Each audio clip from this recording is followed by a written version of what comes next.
Hello friends, good afternoon. मैं प्रीति प्रजापति स्वागत करती हूँ आपका अपने YouTube channel all in one study point पर। फ्रेंड्स, हमारी बायोलॉजी की जो है थ्योरी क्लासेस चल रही हैं, जिसमें हम बेसिक से बिल्कुल जीरो से लेकर के हाई लेवल तक की बायोलॉजी कवर करने वाले हैं, जिसमें आपके कोई भी वनडे एग्जाम के लिए हेल्पफुल रहने वाली है।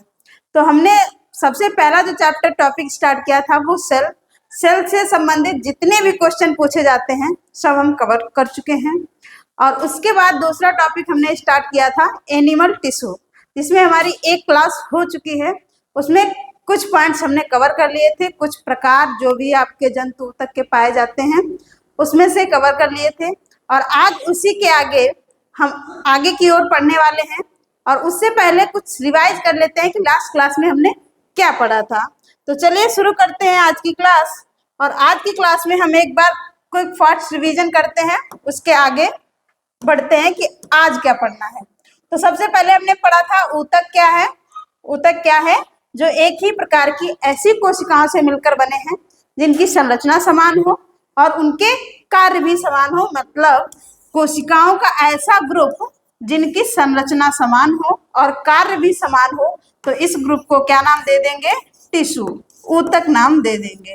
ये है ऊतक की आपकी डिफिनेशन।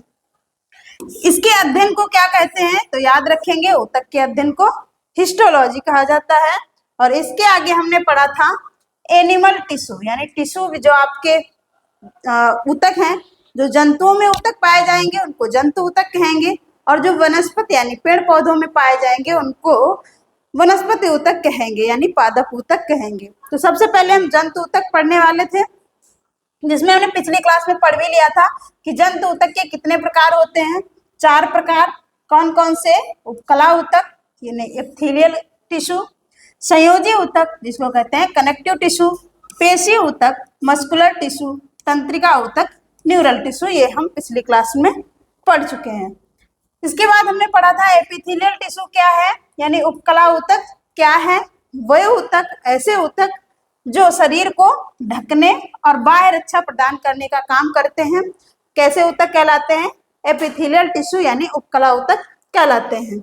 जो ये ऊतक हैं एपिथेलियल ऊतक, इनमें अंतर कोशिकीय स्थान नहीं पाया जाता है, इंटरसेलुलर स्पेस नहीं पाया जाता है। इसका मतलब क्या है कि जो एपिथेलियल टिश्यू में कोशिकाएं होंगी वो एकदम सटी हुई होंगी, इनके बीच कोई भी स्थान नहीं पाया जाएगा।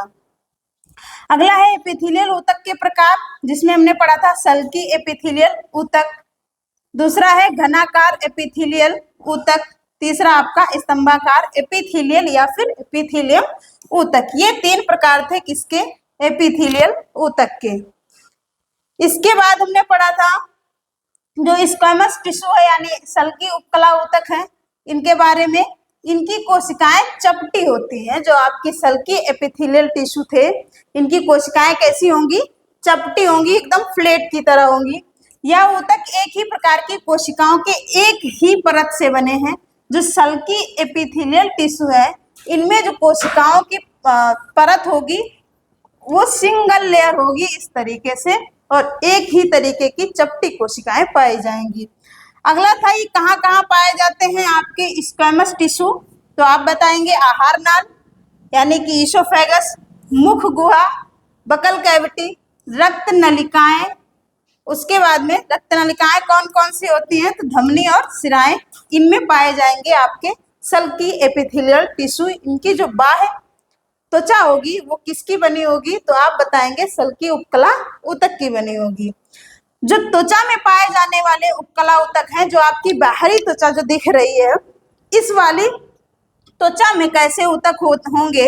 तो ये परतों से बने होंगे, यानी कि इसमें जो कोशिकाएं होंगी वो कई परतों में होंगी, इस तरीके से होंगे तो उपकला ऊतक ही। लेकिन जो आपके सल्की उपकला ऊतक हैं ये एक लेयर से बने होते हैं, सिंगल लेयर से। जबकि आपके जो त्वचा है, स्किन जो आपकी ऊपर वाली स्किन है, इसमें स्तरित कोशिकाएं होंगी, यानी कि परत के ऊपर परत, इस तरीके से कोशिकाओं की कई परतों से मिलकर के ये ऊतक बने होते हैं। इसीलिए इनको क्या बोलेंगे? स्तरित एपिथेलियल ऊतक। राइट, आगे बढ़ते हैं। अगला हमने पढ़ा था घनाकार एपिथेलियल ऊतक, क्यूबॉइडल एपिथेलियल टिश्यू। इसमें क्या था, जो कोशिकाएं होंगी वो घन के आकार की होंगी। जो कोशिकाओं की लेयर होगी उसमें घन के आकार की कोशिकाएं पाई जाएंगी, जिसको हम बोलेंगे घनाकार एपिथेलियल टिश्यू। कहाँ कहाँ पाए जाते हैं, तो लार ग्रंथि में, वृक्क नलिकाओं में, ये जो है आपके घनाकार ऊतक पाए जाते हैं। अगला है स्तंभाकार एपिथेलियल टिश्यू। इसमें स्तंभाकार कहें या फिर खंबानुमा कहें तो खंभे के आकार की कोशिकाएं पाई जाती हैं इस तरीके के ऊतक में। ये ऊतक कहाँ पाए जाएंगे, तो जहां भी अवशोषण या फिर श्रावण हो रहा हो, जैसे कि आपकी छोटी आंत, अमाशय, इस तरीके की जगहों पर कैसे ऊतक पाए जाएंगे, तो आप बताएंगे ये स्तंभाकार यानी कि कॉलमनार एपिथेलियल टिश्यू पाए जाएंगे। आगे अगला आया है संयोजी ऊतक, कनेक्टिव टिश्यू। इसके बारे में भी हम पिछली क्लास में डिस्कस कर चुके हैं। तो शरीर में सबसे ज्यादा मात्रा में पाए जाने वाले ऊतक हैं। क्वेश्चन पूछा जाए कि सबसे ज्यादा मात्रा में कौन से ऊतक पाए जाते हैं, तो आप बताएंगे कनेक्टिव टिश्यू। कनेक्टिव टिश्यू के भी कई प्रकार होते हैं, तो आगे पढ़ेंगे। कनेक्ट का मतलब क्या होता है, किसी चीज को जोड़ना।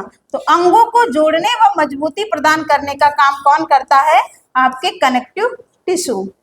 अगला है ऊतक में अंतरकोशिकीय स्थान पाया जाता है। जब हमने पढ़ा था उपकला ऊतक, उसमें जो कोशिकाएं थी बिल्कुल सटी हुई थी, यानी उसमें कोशिकीय स्थान, अंतरकोशिकीय स्थान नहीं पाया जाता था। जबकि कनेक्टिव टिश्यू में जो कोशिकाएं होंगी उनमें अंतरकोशिकीय स्थान यानी ये स्पेस खाली पाया जाएगा, जिसको क्या कहेंगे, जिसे मैट्रिक्स नाम देंगे। जो खाली जगह होगी उसको मैट्रिक्स नाम देंगे। यह तरल और ठोस दोनों अवस्थाओं में पाए जाते हैं। आपके संयोजी ऊतक तरल और ठोस दोनों अवस्थाओं में पाए जाते हैं। जैसे कि आप देखेंगे कौन कौन से, उपास्थि ऊतक यानी जिसको बोलते हैं कार्टिलेज। अगला है वसीय ऊतक, जिसको बोलेंगे फैटी या एडिपोज टिश्यू। क्या बोलेंगे, एडिपोज टिश्यू, वसीय ऊतक। आगे है आपका रक्त भी संयोजी ऊतक है।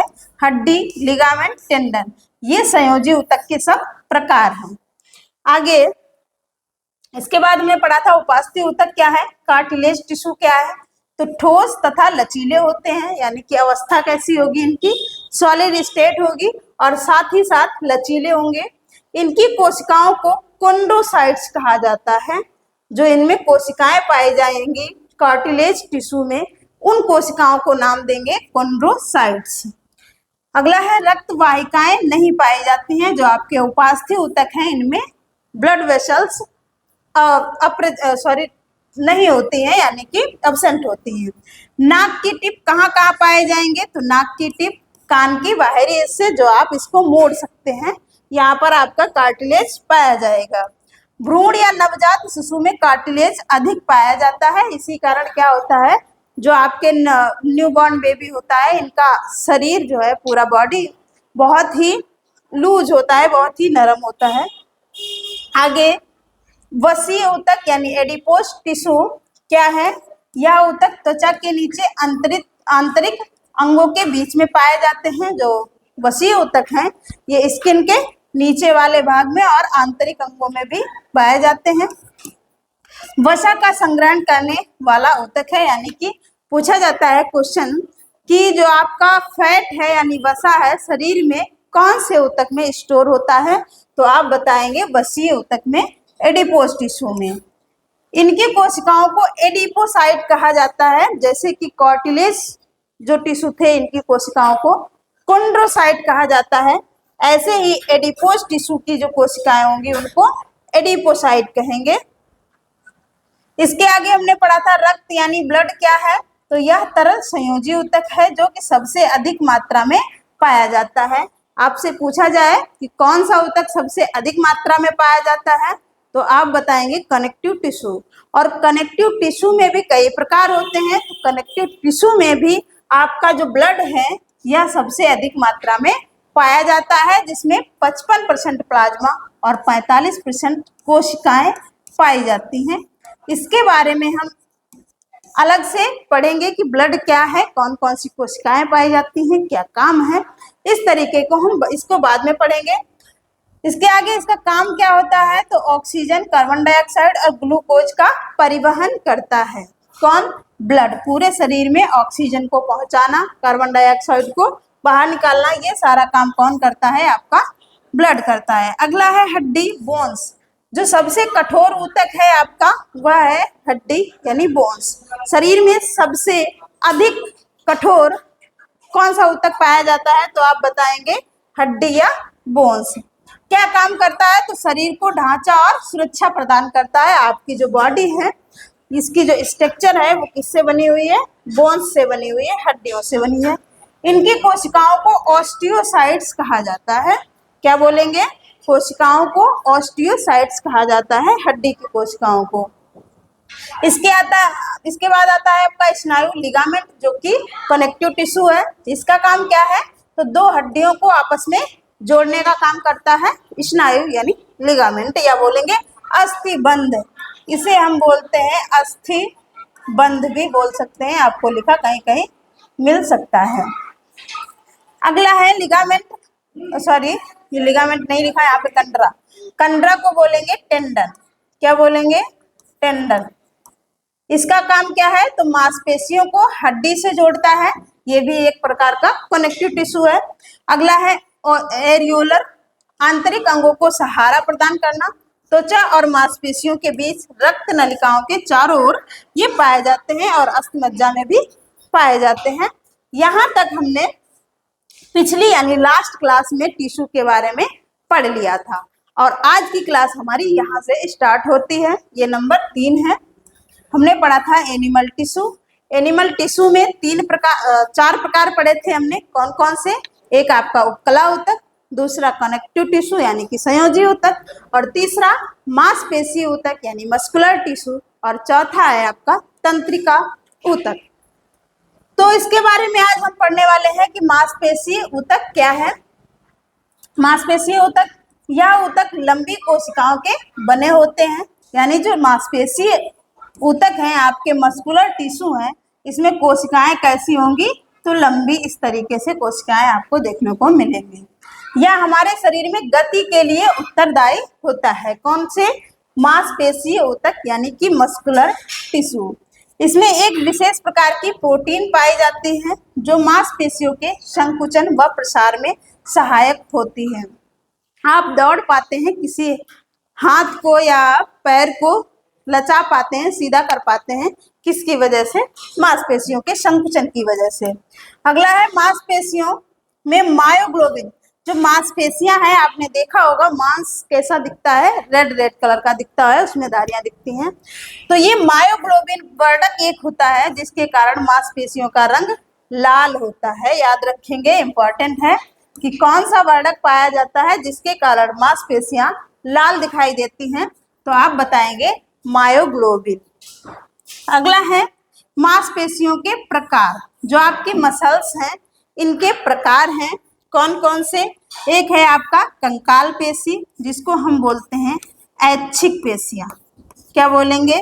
ऐच्छिक पेशियां।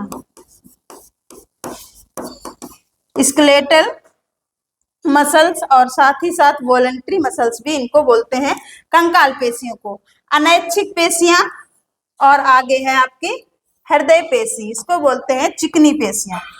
क्या बोलेंगे? चिकनी पेशियां। और दूसरा है आपकी हृदय पेशी यानी हृदय पेशियां। इसके बारे में हम आगे डिस्कस करने वाले हैं।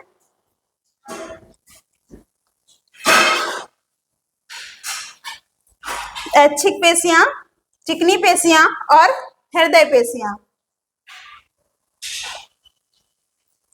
अगला है ऐच्छिक पेशियां क्या है, वॉलेंट्री मसल्स क्या हैं।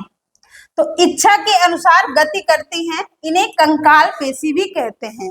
जो हमारी इच्छा के अनुसार पेशियां काम करती हैं उनको हम बोलते हैं ऐच्छिक पेशियां, वॉलेंट्री मसल्स, और साथ ही साथ इनको बोलते हैं कंकाल पेशी। जैसे कि हमारे हाथ में पाई जाती हैं, पैर में पाई जाती हैं। हम अपनी इच्छा के अनुसार हाथ और पैर को चला सकते हैं, रोक सकते हैं। तो इसमें कौन सी पेशियां होंगी? तो आप बताएंगे कंकाल पेशी या फिर ऐच्छिक पेशी होंगी। अगला है, क्योंकि यह अधिकतर हड्डियों से जुड़ी होती हैं इसीलिए इनको क्या बोलेंगे? कंकाल पेशी बोलेंगे। क्यों? क्योंकि ये हड्डियों से जुड़ी होती हैं। अगला, रेखाओं में दिखाई देती हैं। जो आपकी ऐच्छिक पेशियां हैं ये कैसी दिखेंगी? रेखा के अनुसार इस तरीके से दिखाई देंगी, इसीलिए इन्हें रेखित पेशियां भी कहते हैं। नाम याद रखेंगे, ऐच्छिक पेशियां, कंकाल पेशियां, रेखित पेशियां, बात एक ही है। कैसी होती हैं? तो बेलनाकार, शाखा रहित, यानी कि इसमें शाखाएं नहीं पाई जाएंगी और बहुनाभिकीय होंगी या कहेंगे बहुकेंद्रकीय होंगी। कैसी होंगी? बहुकेंद्रकीय, यानी कि इसमें केंद्रक एक से अधिक पाए जाएंगे। बेलनाकार होने का मतलब एकदम बेलन के आकार की आपको मांसपेशियां दिखने को मिलेंगी और साथ ही साथ इसमें बहुत से केंद्रक होंगे यानी कि बहुकेंद्रकीय होंगी। शाखा रहित होने का मतलब इसमें कोई दूसरी शाखा नहीं दिखाई देगी आपको। बेलनाकार होंगी, शाखा रहित होंगी, बहुनाभिकीय होंगी। किसकी बात चल रही है? तो वॉलंटरी मसल्स की, यानी कि ऐच्छिक पेशियों की बात चल रही है। नाम क्या क्या हो जाएंगे? कंकाल पेशी, रेखित पेशी और साथ ही साथ ऐच्छिक पेशी। ऐच्छिक पेशी क्यों कहते हैं? क्योंकि हमारी इच्छा के अनुसार चलती हैं। कंकाल पेशी क्यों कहते हैं? क्योंकि हड्डियों से जुड़ी रहती हैं। और साथ ही साथ रेखित पेशी क्यों कहते हैं? क्योंकि ये रेखा के आकार की दिखाई देती हैं इस तरीके से। आगे लिखा हुआ है, कहाँ पाई जाएंगी? तो हाथ और पैर में इस तरीके की जो आपकी मसल्स हैं प्रेजेंट होती हैं। अगला, आगे है अनैच्छिक पेशियां, स्मूथ मसल्स, इच्छा के अनुसार गति नहीं करती। जो अनैच्छिक पेशियां हैं, स्मूथ मसल्स हैं, इनको क्या बोलेंगे? चिकनी पेशियां। चिकनी पेशियां ये हमारी इच्छा के अनुसार नहीं चलती। जैसे कि आंख के पलक। अब आप कहेंगे हम चाहें तो आंख के पलक जो है ना झपकाएं, तो आप कितनी देर नहीं झपकाएंगे? तो आपको झपकाना ही पड़ेगा, क्योंकि ये अनैच्छिक पेशियों के ऑर्डर पर काम करती हैं।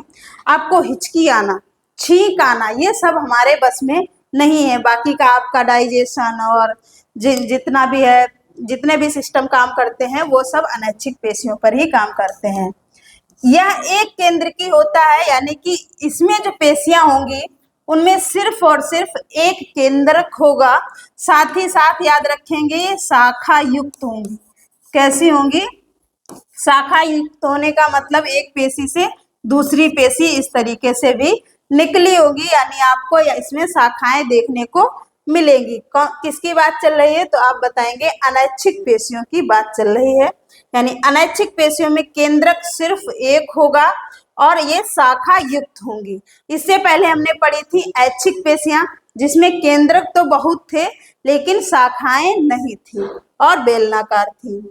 आगे हृदय पेशी, तीसरे नंबर की जो पेशी है वो है हृदय पेशी। कितने प्रकार की पेशियां हैं? तो 3 प्रकार की। एक वॉलंटरी मसल्स यानी ऐच्छिक पेशियां, दूसरा स्मूथ मसल्स जिनको बोलते हैं चिकनी पेशियां या फिर अनैच्छिक पेशियां, और तीसरा है आपकी हृदय पेशी, कार्डियक मसल्स। हृदय से ही आपको देखने में लग रहा होगा, हृदय पेशी का मतलब जो पेशियां हृदय में पाई जाती हैं।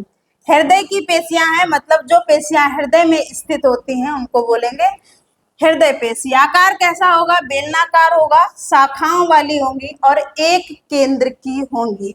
जो आपकी कार्डियक मसल्स हैं ये भी एक केंद्र की हैं और शाखा वाली हैं, बेलनाकार हैं। याद रखेंगे सिर्फ ऐच्छिक पेशियों में बहुकेंद्र की हैं, यानी कि उसमें केंद्रक एक से अधिक होंगे। तो इनका काम क्या होता है? प्रसार और संकुचन करना। आपने पढ़ा होगा हार्ट जो है एक बार संकुचन करता है और फिर एक बार फैलता है, यानी कि अनुशीतलन और संकुचन होता रहता है। तो ऐसा क्यों होता है? क्योंकि वहां पर पाई जाती हैं कार्डियक मसल्स जिनका काम होता है प्रसार और संकुचन में मदद करना। आगे हम पढ़ेंगे। अगला है चौथा नंबर जो हमारा टिश्यू का, तंत्रिका ऊतक, न्यूरल टिश्यू या फिर बोले नर्व टिश्यू। इसमें क्या है, तंत्रिका तंत्र में पाए जाते हैं। जो इस तरीके के ऊतक हैं ये कहाँ पाए जाएंगे, तंत्रिका तंत्र में पाए जाएंगे। यह दो प्रकार की कोशिकाओं से बने होते हैं। जो आपका तंत्रिका ऊतक है इसमें दो प्रकार की कोशिकाएं पाई जाती हैं। कौन कौन सी, एक तो न्यूरॉन्स, दूसरा ग्लियल। इसके बारे में डिटेल में हम पढ़ेंगे जब पढ़ेंगे नर्वस सिस्टम यानी तंत्रिका तंत्र, तब पढ़ेंगे इसके बारे में। ये है आपका वन लाइनर डायग्राम जिससे आप समझ सकते हैं कि टिश्यू कितने प्रकार के होते हैं। तो आपका जो ऊतक थे, जंतु ऊतक 4 प्रकार के थे। कौन कौन से, उपकला ऊतक, संयोजी ऊतक, पेशी ऊतक, तंत्रिका ऊतक। इसके बाद में हमने उपकला ऊतक में पढ़े थे, इसके भी कई भाग, जैसे आपका सिंपल एपिथेलियल टिश्यू और कॉम्प्लेक्स एपिथेलियल टिश्यू। सिंपल के भी हमने 3 पार्ट पढ़े थे, स्क्वैमस, क्यूबॉइडल और कॉलमनार। इसके बाद में संयोजी ऊतक में हमने पढ़े थे कार्टिलेज यानी उपास्थि, वसीय ऊतक यानी एडिपोज टिश्यू, उसके बाद में ब्लड और बोन्स यानी हड्डियां, लिगामेंट और टेंडन, ये भी आपके किसके प्रकार हैं, तो संयोजी ऊतक के प्रकार हैं। इसके बाद में पेशीय ऊतक पढ़े थे जिसमें हमने 3 प्रकार की पेशियां पढ़ी, वॉलेंट्री मसल्स, स्मूथ मसल्स और कार्डियक मसल्स। तंत्रिका ऊतक में हमने 2 प्रकार की कोशिकाएं पढ़ी, न्यूरॉन और ग्लियल। इस तरीके से हमारा जो एनिमल टिश्यू था समाप्त होता है। यदि आप नोट्स बनाना चाहते हैं तो वीडियो को रोक करके आप लिख सकते हैं। कमेंट बॉक्स में कमेंट करके बताएं कि कैसी लगी आज की क्लास। Thank you.